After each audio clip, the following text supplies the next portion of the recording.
Hi, everybody. Welcome to HL Geography. We're going to be looking at measuring human development today. It's going to be a longer lesson today. There's tons of content to get through. So ideally, you'd be with the live lecture, as that might be a little bit more engaging. But otherwise, you're going to hear a long lecture today with lots of notes. Just a side note, if you hear singing in the background, I'm not sure what's being picked up on the mic. There's singing lessons happening around me right now, and they're singing. So you might hear, I think they're singing Ed Sheeran right now. So just so you know, I'm still going to power through this and hope that doesn't distract you too much. Okay. So first off, I'm hoping that you read the pre-reading I sent out last week on the Sustainable Development Goals and so have some background knowledge to what these goals are. This is also something that we talked about in grade 9. So hopefully that isn't a brand new concept for you. Are they so hopefully you're starting to develop an opinion around them about their effectiveness or their utility within the planning of future policies for the United Nations, the IMF, the World Bank, organizations like that, even different nations, and how they look at different development. Right. Some key aspects of that article that stood out to me was in the planning process, how in the MDGs, they were largely from the OECD countries that were involved in the planning process. And the LIC and MIC countries took more ownership of the Sustainable Development Goals in their development. And of course, the rapid expansion of the amount of goals and targets is a key aspect of them. It's much more holistic. Also that they apply to all countries, not just the developing world. Okay. All right, let's get started. So hopefully you've done that. That will help you later in the lecture.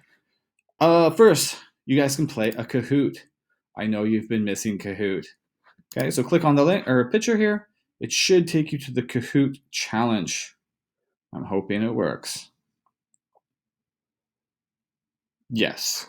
So join the game. You put your nickname in. Try to use your names actually so that we can see who's doing what here. Okay. So that should be open. It's open for another 26 days. The time I'm doing this video. So that should give you lots of time to play around with that. Okay. So that can be a nice little warm up for you on indicators of development. Okay. Now the long part of the lesson. I'm going to switch over to this one. If it works, there we go. Okay. So this is what we're doing. These are all the syllabus points that we're trying to touch on today. Okay. So once again, you should be starting your review book on the second unit for HL. We'll see how we do today for the length of this lesson. Okay. Let me just keep a clock handy so I can see where I'm at too.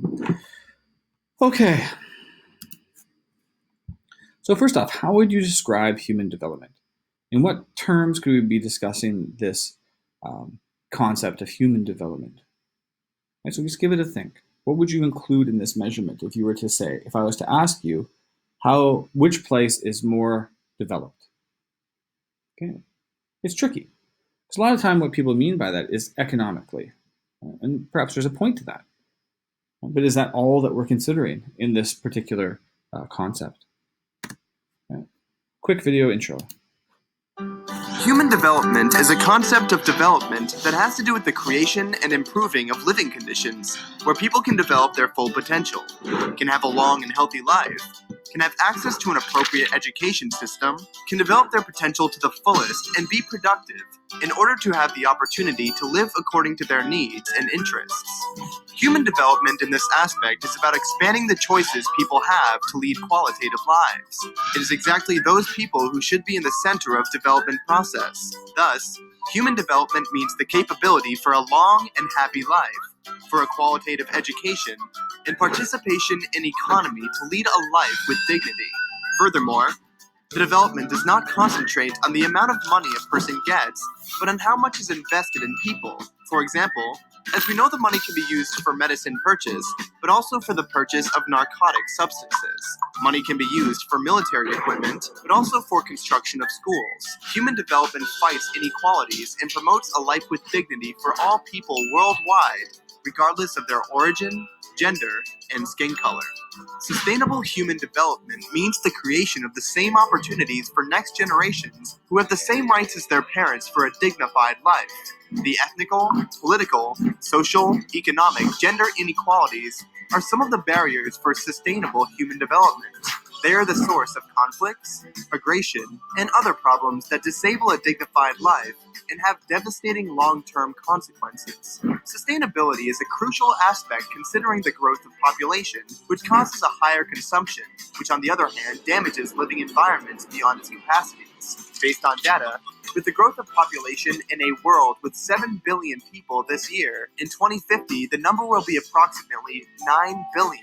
We buy new cars only because they look more striking. We buy new computers, new phones. If we don't stop doing this, we won't be able to stop the garbage and waste and the use of resources that belong to at least 3 planets that in fact we have only one. Only a sustainable human development can balance this predictable phenomenon. Manufacturers will produce more. We will be encouraged to buy more. We will get more loans, and at the end, we will produce more waste that overpasses the existing resources. Only if we change our consumption behavior, we and our children will have a prosperous future.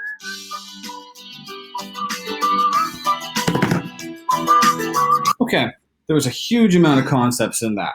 And we're not going to take time to unpack every idea there, but I do want you to note like this link, this link between measurement of human development and sustainability, right, and the challenges that are inherent within that. Because like it's almost like this ironic situation where if we experience greater development in all the countries, then we're going to have negative impacts of consumption, which is what our whole last unit was in SL, on resource consumption. So it's almost like we have to look at how to do this in the best possible way in order to avoid a lot of those negative situations. Okay, so this is kind of what they were talking about in that video, right? Development is more than just money. Like obviously money and the economics have a big role to play, right? That's almost at the core of this issue, right? Because you need to have economic growth in order to improve a lot of these other ideas on the outside, okay? But if we just look at economic growth as the only aspect of development, then that is wholly I can't even speak today. It's just inadequate, wholly inadequate. Oh my gosh. All right. We need to consider it from a more holistic perspective. And that's really one of the key aspects of looking at in geography is looking at the whole rather than simply from an economic perspective. Okay. So dimensions of human development here. It's enlarging people's opportunities, freedoms, and options that improve well-being. So you can see kind of this flow chart here, right? Dimensions of human development, directly enhancing human abilities, long, healthy lives, education, decent standard of living, creating conditions for human development, political and community life, environmental sustainability, human security and rights, gender inequality. So we can have these things improving, right? Well, that's what really we mean by developing, experiencing human development. All right, so please try to start thinking holistically around this issue. Okay, how do we measure it? I mean, that's the kind of key to this particular topic today. So we need to talk about a whole selection of social indicators for measuring this idea. Let's start off with a really simple one here, right? Income per capita, right? That's all we're looking at. This should be a really straightforward point. So the mean average income of a group of people, GDP per capita, is one of the most widely used proxies for this. So gross domestic product per capita. All it simply means is how much gross domestic product, the cost of goods and services produced within a country, divided by the overall population.